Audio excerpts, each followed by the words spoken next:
Vous êtes-vous déjà demandé pourquoi certaines personnes semblent occuper une place dans votre esprit, même lorsque vous souhaiteriez qu'elles ne le fassent pas? Vous poursuivez votre vie, vous vous occupez de nouvelles expériences et vous rencontrez de nouvelles personnes. Pourtant, elles restent présentes comme un fantôme du passé, refaisant surface dans des moments de calme. Carl Jung croyait que ces pensées récurrentes ne sont pas aléatoires. Ce sont des signaux de l'inconscient qui nous poussent à creuser plus profondément. L'esprit humain n'est pas simplement une machine qui traite des informations logiques et rejette ce qui est superflu. Il s'accroche à ce qui est chargé émotionnellement, à ce qui est non résolu et à ce qui a encore un sens, parfois contre notre volonté.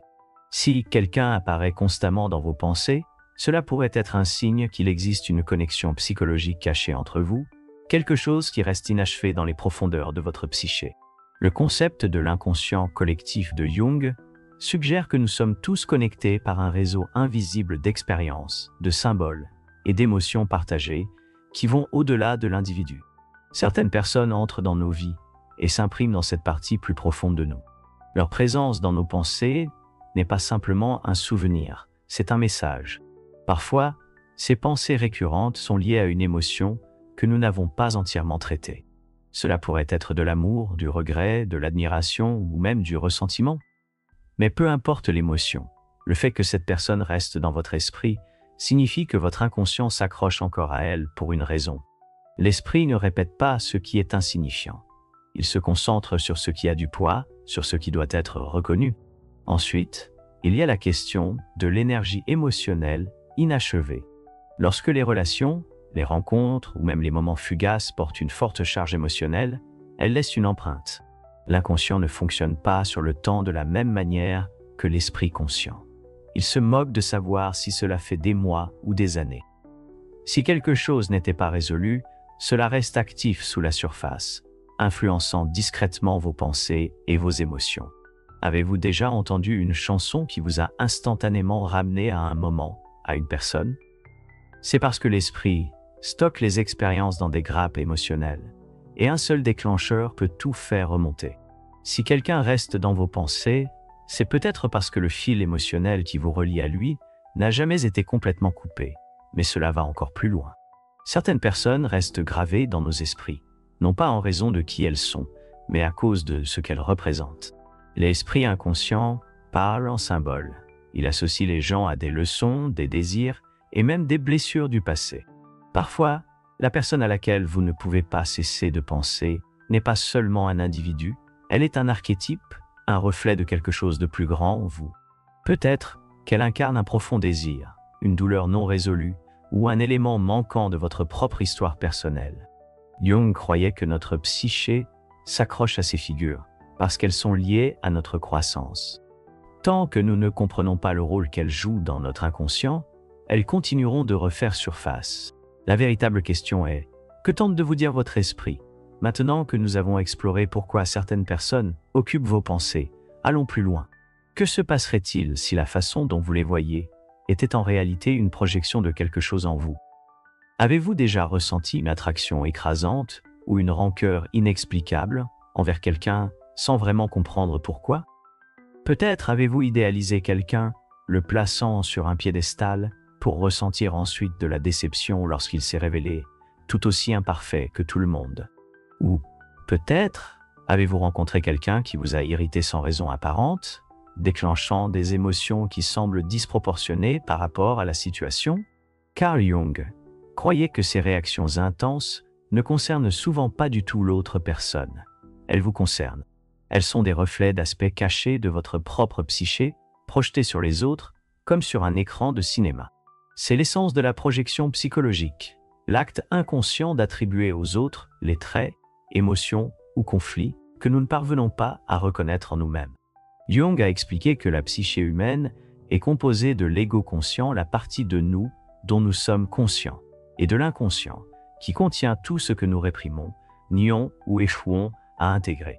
Lorsque nous rencontrons quelqu'un qui occupe fortement nos pensées, c'est souvent parce qu'il reflète quelque chose en nous que nous n'avons pas encore pleinement reconnu. Cela pourrait être une peur non résolue, un désir caché ou une qualité que nous refusons de voir en nous. Par exemple, Si vous pensez constamment à quelqu'un qui incarne la confiance et le charisme, c'est peut-être parce qu'au fond, vous aspirez à développer ces traits en vous-même. D'un autre côté, si vous ressentez une aversion irrationnelle pour quelqu'un, cela pourrait être parce qu'il reflète une part de vous que vous peinez à accepter. Plus nous refusons de reconnaître certains aspects de nous-mêmes, plus ils prennent de pouvoir sur nous et plus nous les projetons sur les autres. L'ombre, comme l'appelait Jung, est le côté caché, souvent plus sombre, de notre personnalité. Les émotions, les désirs et les impulsions que la société ou notre éducation nous ont appris à réprimer. Nous aimons croire que nous sommes pleinement conscients de nous-mêmes, mais en vérité, une grande partie de qui nous sommes opère sous la surface. Lorsque nous rencontrons quelqu'un qui résonne profondément dans notre psyché, cette personne peut activer une partie de notre ombre. C'est pourquoi certaines personnes semblent hanter nos pensées. Elles représentent quelque chose que nous devons intégrer, quelque chose que nous essayons inconsciemment de traiter. L'esprit ne se focalise pas sur des personnes au hasard. Il se concentre sur celles qui servent de miroir. Que nous le reconnaissions ou non, la vraie raison pour laquelle quelqu'un nous préoccupe constamment pourrait ne pas être à propos de cette personne du tout. Cela pourrait concerner un aspect de nous-mêmes qui attend d'être découvert. Mais la projection ne s'applique pas seulement aux individus. Elle peut façonner notre vision du monde entier. Notre manière de voir les autres est filtrée à travers le prisme de nos propres conflits internes. Si nous portons des insécurités profondément enracinées, nous pouvons supposer que les autres nous jugent. Si nous luttons avec notre estime de soi, nous pouvons croire que les autres sont supérieurs. Si nous avons des blessures non résolues du passé, nous pouvons les projeter sur nos relations présentes, revivant de vieux schémas, sans nous en rendre compte. Comprendre la projection est crucial, car cela nous permet de récupérer les parties de nous-mêmes que nous avons données sans le vouloir. Les personnes sur lesquelles nous sommes obsédés, que nous admirons ou que nous ressentons de la rancœur, sont souvent le reflet de quelque chose en nous. La clé est de cesser de chercher des réponses à l'extérieur et de commencer à regarder à l'intérieur. Alors, que se passe-t-il lorsque ces projections sont liées à des liens émotionnels profonds? Lorsque l'attachement n'est pas seulement psychologique mais aussi émotionnel, certaines personnes ne passent pas seulement dans nos vies. Elles laissent une empreinte si profonde qu'il semble impossible de les oublier, même après que du temps a passé. Même après nous être dit que nous sommes passés à autre chose, leur présence persiste comme une phrase inachevée. Pourquoi cela arrive-t-il? Pourquoi certains liens émotionnels semblent-ils incassables, même lorsque nous essayons consciemment de lâcher prise? Carl Jung croyait que les connexions émotionnelles ne sont pas seulement des expériences psychologiques. Elles s'incorporent dans l'inconscient, façonnant nos pensées, nos comportements et même notre sens de l'identité. Quand un lien émotionnel reste non résolu, il continue d'exercer une influence discrète mais puissante sur notre esprit. On dirait qu'une partie de notre psyché est encore enchevêtrée avec l'autre personne, rejouant de vieux souvenirs, à la recherche d'une clôture ou tentant de donner un sens à ce qui demeure inachevé. Les neurosciences sociétent cette idée. Lorsque nous formons un attachement émotionnel profond, notre cerveau crée des circuits neuronaux qui associent cette personne à des sentiments de sécurité, d'amour ou même de douleur. Ces circuits neuronaux ne disparaissent pas simplement lorsque la relation prend fin. Au lieu de cela, ils restent actifs, s'illuminant lorsqu'ils sont déclenchés par un parfum familier, une chanson ou même un souvenir fugace. C'est pourquoi certaines personnes demeurent présentes dans nos pensées. Notre cerveau les a physiquement ancrées dans notre paysage émotionnel. Plus le lien est intense, plus ces connexions neuronales se renforcent, rendant difficile l'arrêt de nos pensées à leur sujet. Si une expérience émotionnelle reste non résolue, que ce soit à cause d'un chagrin d'amour, de regrets ou d'affaires inachevées, elle peut devenir une boucle dans l'inconscient se répétant. Dans une tentative de trouver une résolution, l'esprit continue de revisiter le passé, non pas par nostalgie, mais parce qu'il recherche quelque chose, une réponse, une compréhension, un sentiment de clôture qui n'a jamais été donné. Les liens émotionnels ne sont pas seulement neurologiques, ils sont profondément enracinés dans l'inconscient, où résident les émotions traitées. Lorsque nous refusons de confronter certains sentiments, ils ne disparaissent pas simplement. Ils deviennent des résidus psychiques, nous influençant de manière que nous ne réalisons pas entièrement. Avez-vous déjà remarqué comment certaines personnes semblent vous hanter, même lorsqu'elles ne sont plus dans votre vie? C'est parce que, à un certain niveau, une partie de vous est encore émotionnellement engagée avec elle. Jung croyait que les émotions non résolues agissent comme des contrats psychologiques inachevés. Jusqu'à ce que nous les reconnaissions et les tressions, elles continuent d'exiger notre attention. Parfois, nous tenons à elles à cause de ce que cette personne représentait. Une version perdue de nous-mêmes, un rêve non réalisé, un espoir qui n'a jamais vu le jour. De cette manière, l'attachement ne concerne pas seulement eux, il concerne ce qu'ils symbolisent au sein de notre propre psyché. Alors, comment nous libérer de ces liens émotionnels non résolus? La première étape est de reconnaître que nos pensées à propos de quelqu'un ne concernent souvent pas cette personne en soi, mais quelque chose de plus profond en nous. Quelles émotions restent encore non traitées? Quelles leçons demeurent à apprendre? Quelle partie de nous-mêmes est encore liée à cette connexion? Lâcher prise ne signifie pas oublier. C'est une question d'intégration.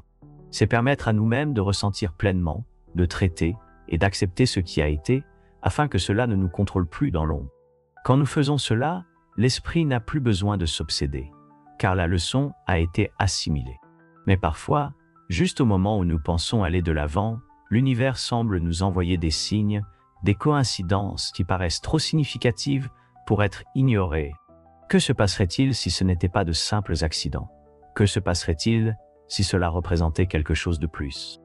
Il y a des moments dans la vie où tout semble s'aligner, comme si l'univers lui-même vous dirigeait vers une personne ou une situation spécifique. Ces occurrences peuvent sembler n'être rien d'autre que le hasard, mais au fond, il y a un sentiment qu'elles portent une signification plus grande. Carl Jung a appelé ce phénomène la synchronicité, l'expérience de coïncidences significatives qui vont au-delà du flux ordinaire des événements. C'est le sentiment que les fils de nos vies sont d'une manière ou d'une autre tissés ensemble par des forces que nous ne pouvons pas pleinement comprendre, mais que nous ne pouvons pas nous empêcher de ressentir. La synchronicité ne concerne pas simplement des événements aléatoires qui s'alignent. C'est la sensation que quelque chose de profondément significatif se déroule juste devant vos yeux.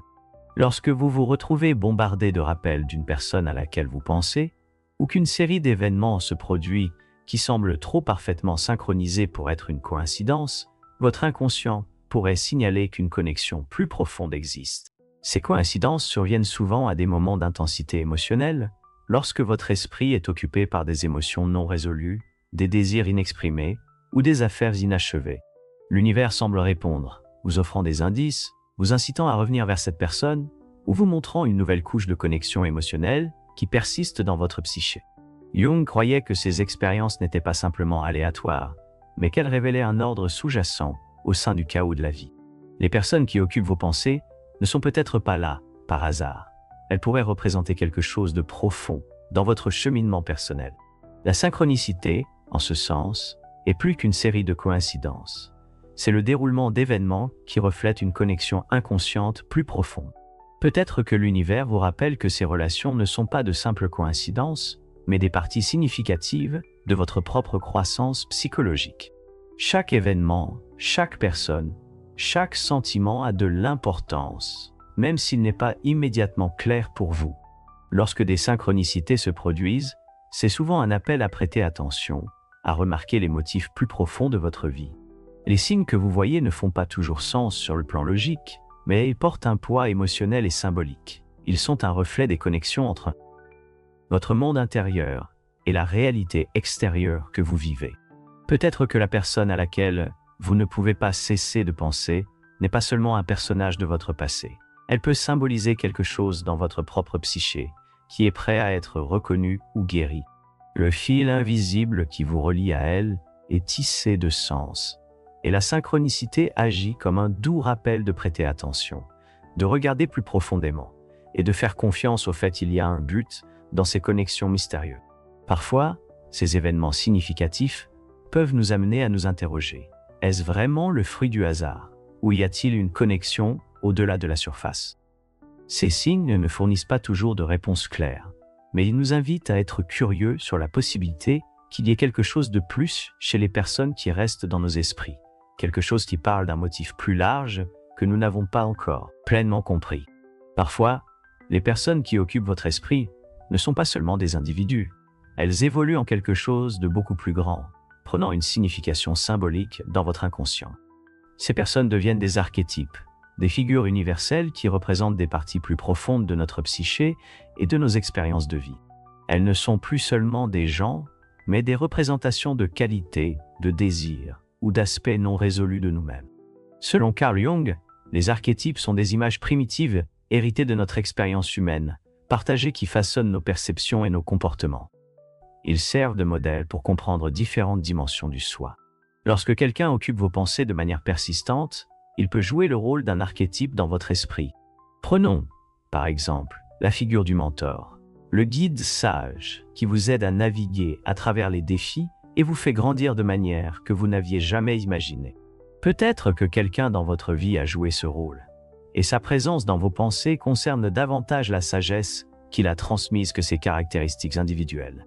Ou peut-être que c'est l'amant, représentant non seulement un attachement romantique, mais aussi un désir de connexion profonde, de vulnérabilité et d'expression de soi.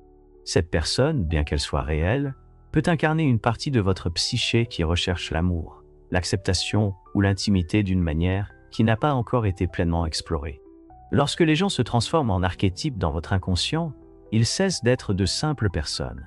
Ils deviennent des vecteurs de transformation personnelle.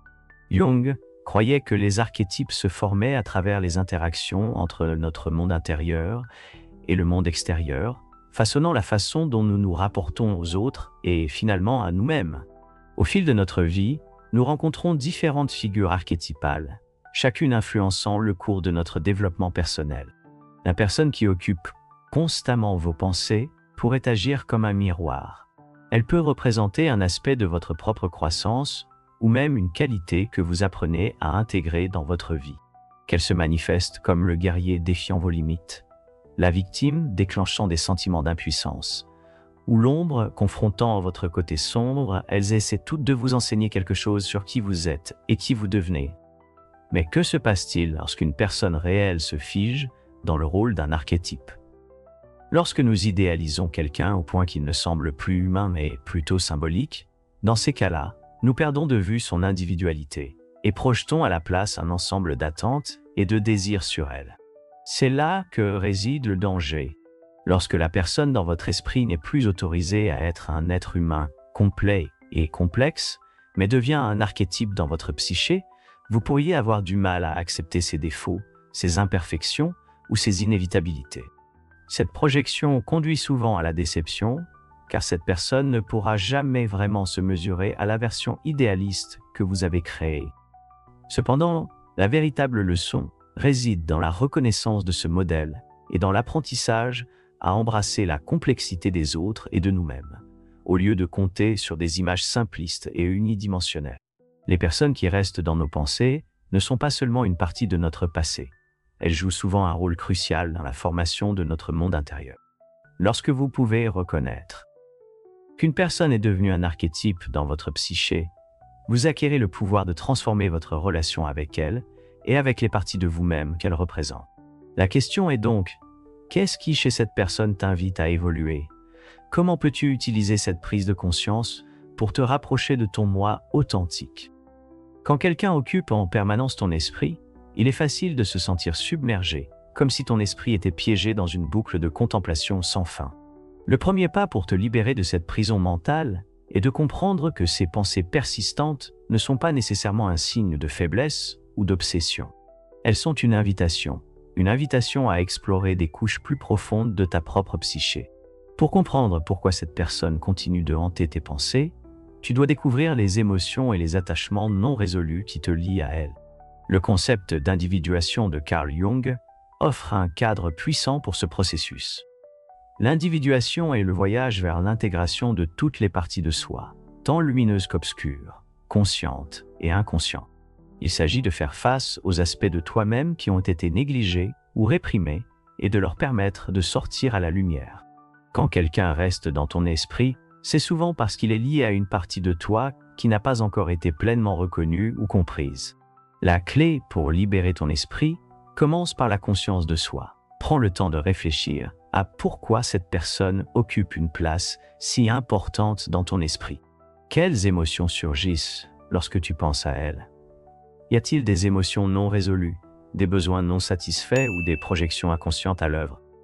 Peut-être qu'elles représentent quelque chose que tu n'as pas encore totalement traité, la douleur, le désir, le regret, ou même quelque chose de positif comme l'admiration ou un potentiel non réalisé.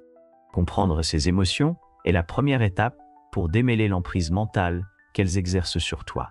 Le journal intime, la méditation ou même une profonde introspection peuvent t'aider à identifier la racine de ton obsession.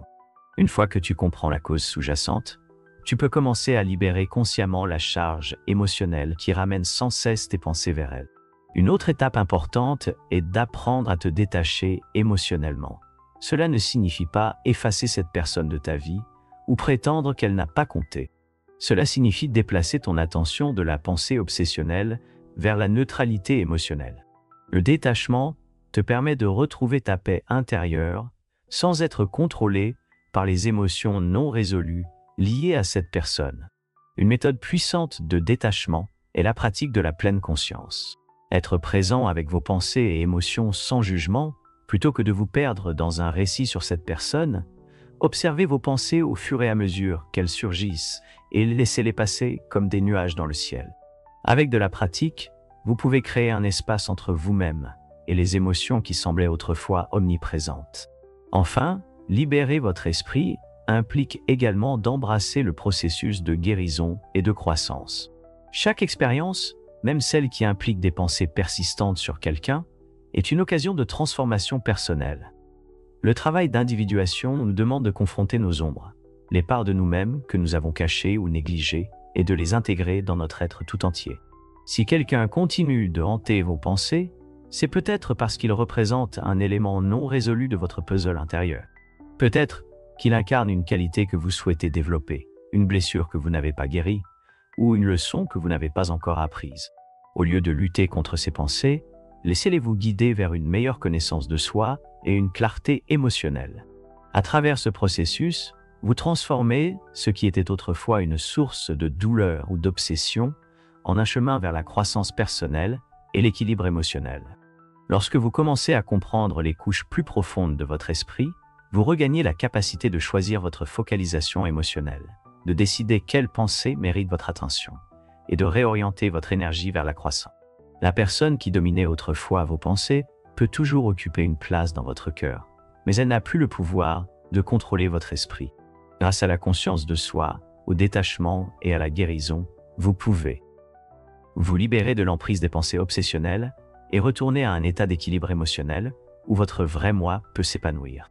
Comme nous l'avons exploré aujourd'hui, les personnes qui restent dans nos esprits ne sont pas là par accident. Elles portent des messages, des leçons et des reflets de parties plus profondes de nous-mêmes qui demandent de l'attention.